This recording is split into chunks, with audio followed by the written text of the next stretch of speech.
लखनऊ में इस वक्त समाजवादी पार्टी के अध्यक्ष अखिलेश यादव की ओर से प्रेस कॉन्फ्रेंस की जा रही है। सीधे सुनवाते हैं आपको। जब मैं पिछली बार अभी ललितपुर गया था कि पूरा का पूरा गांव लोहिया आवास से बन चुका है। सभी को उस समय उस योजना से जोड़ा गया और साथ ही साथ समाजवादी पेंशन देने का भी काम हुआ था। इसी तरह लखनऊ मोहल्ला लखनऊ में पीजीआई के पास सपेरे रहते थे और उन सपेरों को जगह ले ली गई थी आवास विकास के माध्यम से। उन सपेरे परिवारों की कोई मदद नहीं हो रही थी।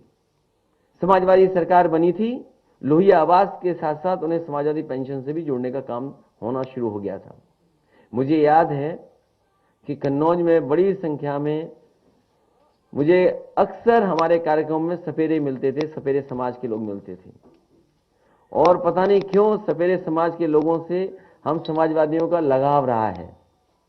वो हो सकता है इसलिए भी कि जो हमारी पहचान थी, अगर हम किताबें पढ़ें, पुरानी पढ़ें, तो जो राइटर्स थे जो भारत आए, उन्होंने जहां जहां भारत को किस रूप में लिखा, उन्होंने ये भी कहा कि भारत स्नेक चार्मर्स की देश है। तो उसी समय फैसला लिया था कि एक्सप्रेस वे के किनारे एक स्नेक चार्मर्स विलेज बनाया जाएगा। उस समय जमीन चिन्हित हो गई थी, जमीन नहीं ले पाए थे, लेकिन समाजवादी पेंशन दे दी गई थी उन परिवारों को, लोहिया आवास भी दिया गया था। लेकिन पुणे जब सरकार बनेगी तो एक्सप्रेसवे के किनारे स्नेक चार्मर्स विलेज बनेगा। साथ ही साथ ऐसे परिवार जो ऐसे गरीब, जिनकी जातियों के नाम पे ही गरीबी दिखाई देती है, जात के आधार पे ही बहुत गरीब है, उन परिवारों को 100% समाजवादी पेंशन से जोड़ने का काम समाजवादी सरकार में होगा। एक बार फिर मैं प्रेस के लोगों का धन्यवाद देता हूं और दोबारा कहता हूं कि समाजवादी पेंशन योजना शुरू होगी। इस बार 6,000 साल नहीं मिलेगा, इस बार 18,000 रुपए साल मिलेगा। और मैं अपने ऑपरेटरों से कहूंगा कि अगर पुराना ऐड उन्हें मिल गया हो, क्योंकि प्रेस में उस ऐड से शुरू करना चाहता था, वो ऐड जरूर चलाएं और उसके बाद प्रेस साल के 6,000 और महीने के 500। ये सिर्फ रुपए नहीं है, किसी मजबूर बेसहारा के घर में इन्हीं से रोटी की खुशबू है आई। और कभी हमारे गठबंधन के साथ आए हैं, गठबंधन के साथ हमारे आए हैं, मैं उनका स्वागत करता हूं, बधाई देता हूं। साथ ही साथ वीरांगना उदा देवी पासी गौरव मंच के बड़ी संख्या में लोग आज समाजवादी पार्टी से जुड़ रहे हैं।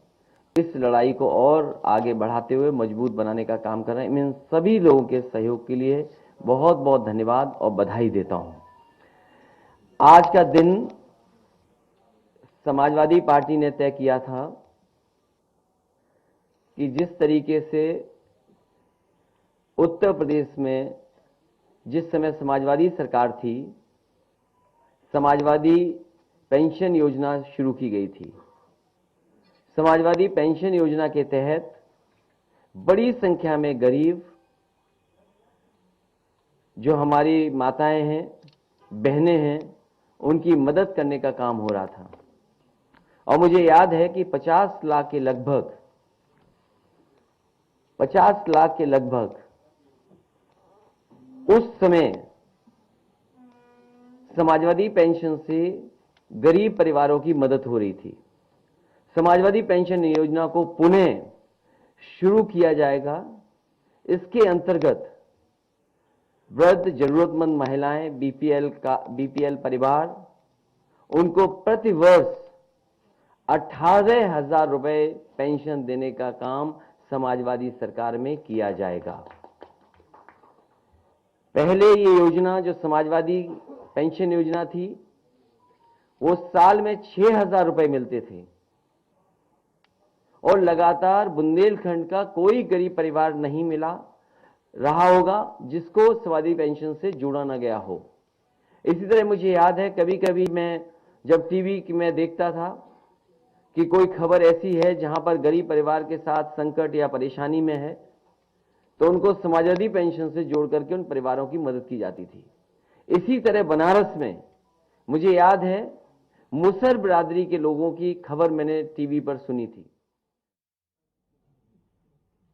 और साथ ही साथ हमें खुशी इस बात की है कि समाजवादी विचारधारा का विस्तार हो रहा है।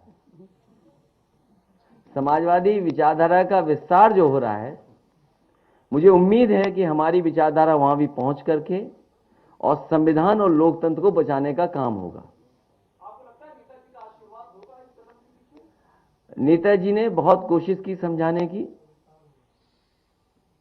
नेताजी ने बहुत कोशिश की समझाने की।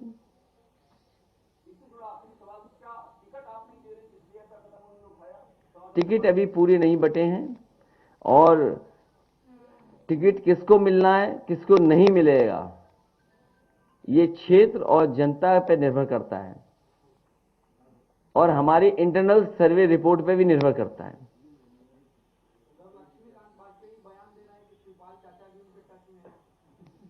और वो भी बता दें कि वो भी किसी के टच में है।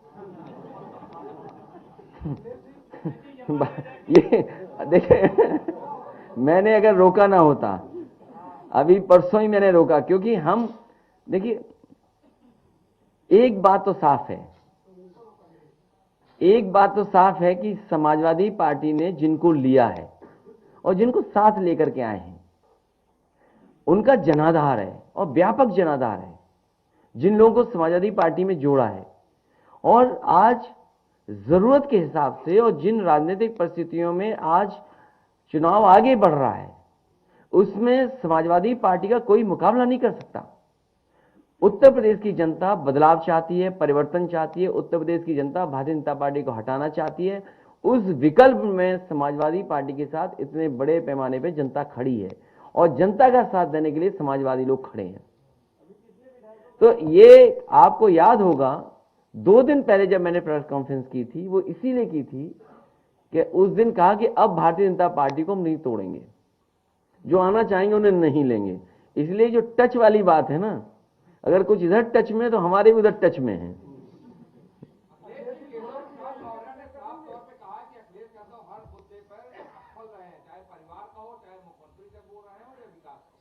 उनका एक प्रिय काम था जानवर की स्वस्थ रखना, एक जमाने में उनका बहुत प्रिय काम था ये। पूरे उत्तर प्रदेश के जानवर आज भूखे हैं, खासकर गाय मां। आप में से पत्रकार साथी किसी गांव चले जाइए आप, गाय मां भूखी हैं और जो गाय मां को भूखा रखता है उससे पाप पड़ेगा। इस बार भारतीय जनता पार्टी पे गाय मां का पाप पड़ने जा रहा है। अभी टच वाली बात चल रही है कौन किसके टच में है।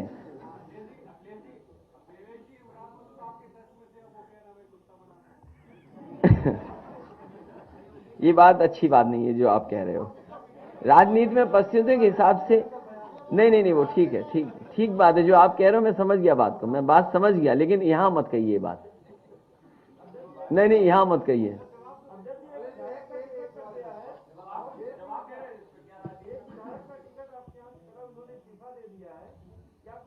कौन विधायक? नहीं वो तो, अरे अगर आप शुरुआत देखें, अगर आप शुरुआती दौर देखें, भारतीय जनता पार्टी पहले से ही लेती रही। बुक्खल नवाब को ले लिया, बुक्खल नवाब को ले लिया, एक लखनऊ शहर के बिल्डर को नक्शे पे डरा करके ले लिया। क्या आप नहीं जानते इन बातों को? नहीं, पेमेंट के लिए, पेमेंट के लिए बचने के पेमेंट के लिए। वहां कहां बुक्खल नवाब जेल जा रहे थे बताइए? उसके बाद वो लड्डू खा रहे थे, सिमैया खिलवा रहे थे सबको। तो ये पता नहीं कि बुक्खल नवाब कब वापस आ जाए।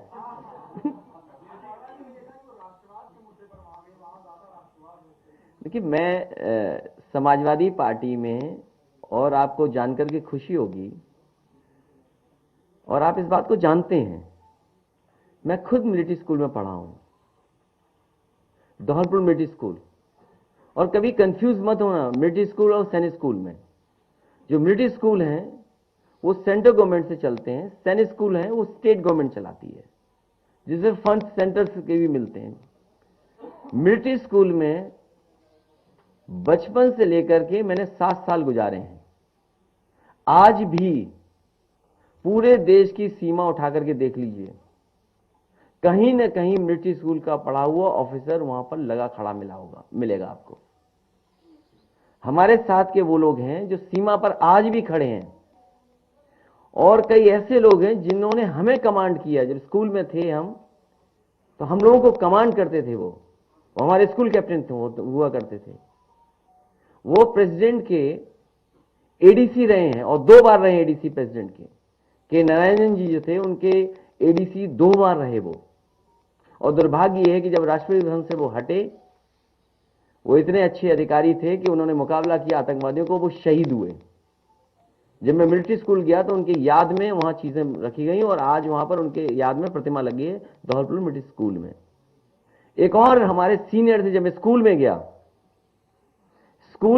गया तो उस समय जो कैप्टन थे, स्कूल कैप्टन, वो सॉर्ट ऑफ ऑनर उन्होंने लीड किए आरडीसी की परेड।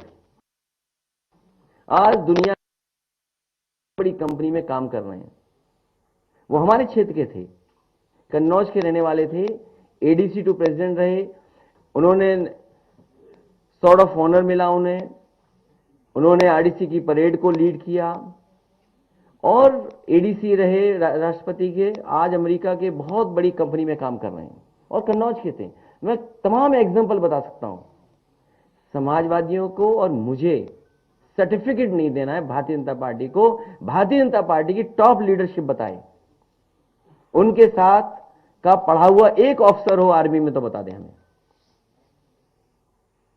भारतीय जनता पार्टी की टॉप लीडरशिप में, फिर मैं दोहराता हूं, एक भी उनका क्लासमेट अगर आर्मी में रहा हो तो बता दे हमें, ऑफिसर रहा हो तो बता दो।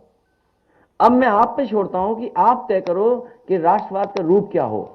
जिस सरकार ने एक्सप्रेसवे बनाया हो, एक्सप्रेसवे बना करके एयरफोर्स के साथ टाई अप किया हो और उस टाई अप के तहत आपके मिराज, सुकोई हवाई जहाज उतरे हों एक्सप्रेसवे पे, बताओ उत्तर प्रदेश के आप पत्रकार हो, सबसे पहले डिजाइंड अगर हाईवे किसी ने किया जिसमें मिराज और सुकोई उतरे हों और हरकुलस उतरे हों, तो वो समाजवादी सरकार के थे। और समाजवादी सरकार ने अगर समाजवादी पूर्वांचल एक्सप्रेसवे इस तरह न डिजाइन किया होता तो प्रधानमंत्री भी हवाई जहाज से उतर नहीं सकते थे उस एक्सप्रेसवे पर। समाजवादियों की देन है कि कम से कम उनका विजन ये था, क्लियर विजन था कि जो एक्सप्रेसवे बनेगा उसमें ऐसा रनवे हो जिसमें फाइटर उतर सकें, एयरफोर्स को जरूरत पड़े तो उतर सकें। और उसका परिणाम यह हुआ कि देश के प्रधानमंत्री जब उतरे वो समाजवादियों की डिजाइंड एक्सप्रेसवे था।